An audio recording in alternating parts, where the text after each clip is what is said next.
想一想，人活在世界上很可怜。一个猎人抓住一个小鸟，这个是一个会说话的小鸟。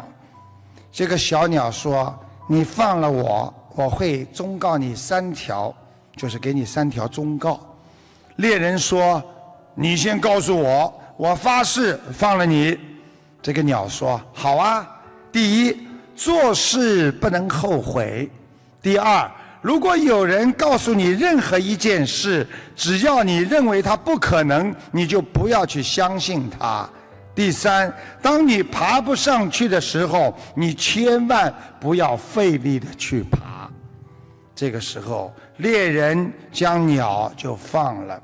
鸟飞了之后，想试一试这个猎人听进忠告没有，就跟他说：“哈哈，你真傻呀，你真蠢呀！你放了我，但你不知道我嘴巴里含着一颗价值连城的大珍珠啊！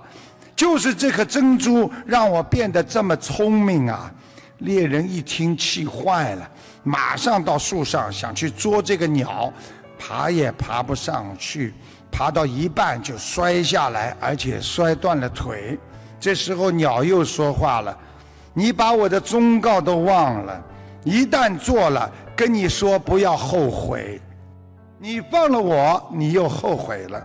听别人说你认为不可能的事情，你不要相信。你怎么会相信一只小鸟嘴巴里会有价值连城的珠宝呢？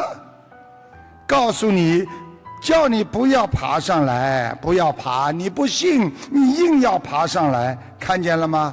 摔断了双腿啊！学佛人也是这样，一定要学会听别人的忠告。善意的忠告就是慈悲的语言，不管他是谁，都要接受他。我们要学大海，学会包容啊！我们要学莲花，要有内涵呐！我们要学轻松，要坚韧不拔呀！学佛要拥有智慧，学做人就是学菩萨。所以能成为菩萨的人，他一定有佛性，拥有佛法。希望大家好好学佛，好好的爱护佛法吧。